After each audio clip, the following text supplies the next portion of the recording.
Hull at home, you say? I like the Hull accent. You like Hull? Yeah, why is everyone cracking up? Why is that? Is it not a sexy accent? Hull is sexy. What's wrong with Hull? I like Hull. Welcome back to yet another match preview and Bristol City take on Hull, as you could have probably guessed, under the lights on Friday night at Ashton Gate in consecutive home games. To give us the lowdown and the debrief on Hull City so far this season, Ant has kindly sent in a video from the Two Hull and Back podcast, all the links down in the description below, check them out. He's kind of sent in a video to talk about Limerick seeing the side this season and what we can expect from them at Ashton Gate this Friday. Hi there, it's Ant from the Two Hull and Back podcast, just giving you a bit of insight to Hull City so far this season ahead of obviously the game against Bristol City. We've had a very good season so far. I feel like a lot of us expected to be in and around the top 10 with how good Rosenoir was for us last season in terms of making us hard to beat. You know, he turned us from the worst defence in the league to, I think it was the 5th best statistically. So, you know, he already proved his credentials as a manager last season. We were just missing out on the goals, considering like 4 or 5 of our attackers were out injured towards the end of last season. You know, that was going to be obviously a factor towards that.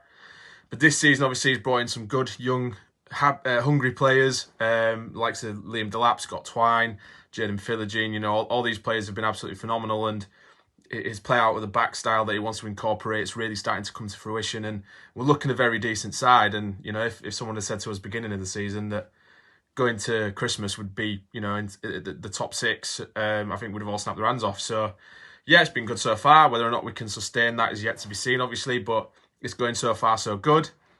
Key players for us, our best player easily is Jaden Philogene, but he's out injured for the next few weeks, so he won't be playing. Liam Delap probably is a close second for us at the minute. He's absolutely phenomenal. Gets the ball. I mean, I don't think there's a player on the turn in this division that's more effective at what he does. He just receives the ball, can spin defenders any direction, and he's just so direct to the way he runs at players. He's quite frightening in his pace as well. So if he can sort of tune up his finishing a little bit, he'll be one of the best forwards in the league. But no, definitely not. It's still not the finished article. Obviously, still bits of his game to improve on decision making and finishing. But very, very good player, and it's just not just his goal tally that contributes to us at the minute. It's his all round game and creating space for other players like Scott Twine, who's now starting to pick up as well.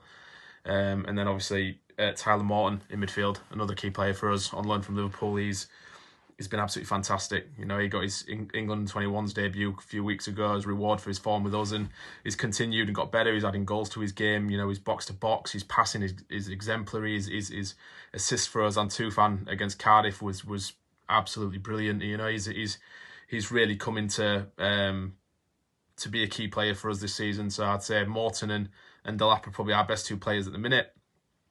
I think it'll be a tough game against Bristol. We never do very well at Ashton Gate. It's a very infamous bogey ground for us. So I'd be very happy with a point. That's probably the safe bet at the minute. We've got a lot of injuries, a lot of key players out. So, but in saying that, obviously we've won the 2 last games against Middlesbrough and Cardiff, 2 very good teams as well. So, you know, we can go there with optimism, but I would certainly take a point if it was offered. I think it'll be a really good, entertaining game. Obviously, Bristol got a new manager in Manning, so I think he's going to play a more aggressively attacking style compared to Pearson. So, you know, our previous game was 1-1 at home, I think, earlier this season. So I think it'll be something similar. I think I'm going to go for 1-1 again this season. And obviously it'll be hopefully a very entertaining game. And then good luck for after our game. Cheers for having me on. A huge thank you to Ant as always, but it's Bristol City who we're concerned about, aren't we? And it was another win for Liam Manning. I say another win, it was a win for Liam Manning. This time back at Ashton Gate, and it was a 1-0 win over Sunderland. It certainly was not pretty, but it was efficient and it was very much necessary.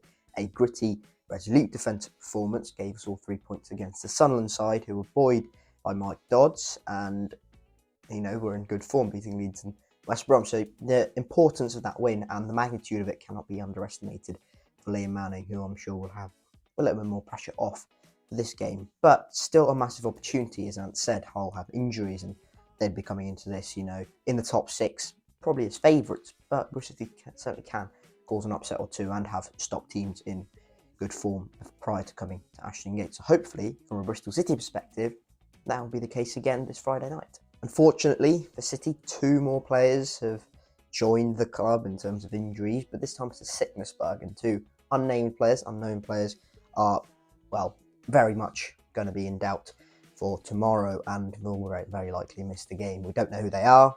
Literally could be anyone from Tommy Conway to Max O'Leary. But unfortunately, 2 more players will be missing, and we'll find out on the day. Well, if I had it my own way, I would literally just stick the same 11 that started against Sunderland. They've had enough time to rest, and they impressed me for a large majority of it. Defensively, I thought we were outstanding. Despite all the territory and the possession that Sunderland had, they didn't really have many real clear-cut opportunities going forward, and I think that was the major thing.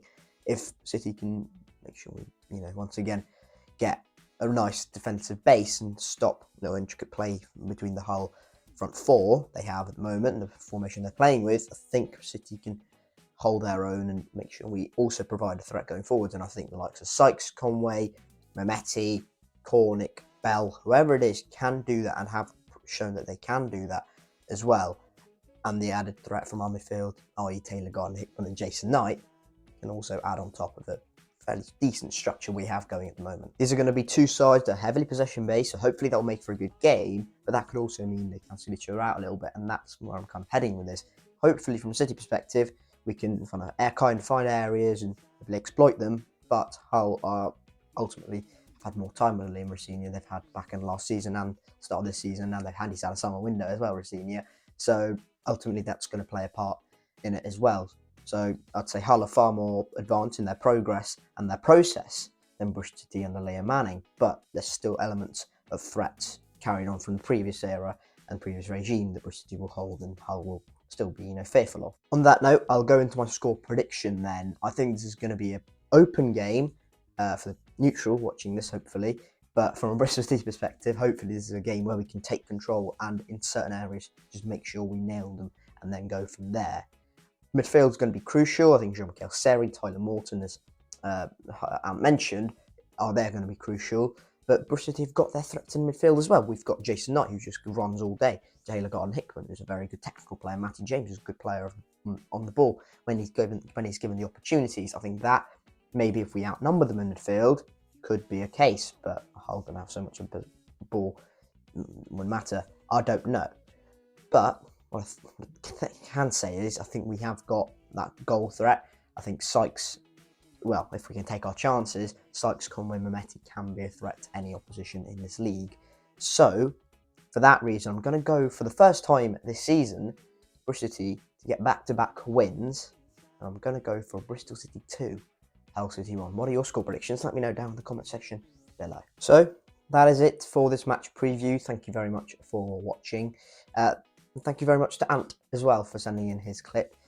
If you have enjoyed it, hit like. If you haven't already, subscribe to the Anti-Irish Football channel for more Bristol City content in the future. I will be there at Ashton Gate tomorrow. Hopefully Bristol City can get the 3 points and hopefully we can score a few goals as well. A pretty open game, most likely. Thank you very much for watching. Keep safe and I'll catch you all later. Cheers.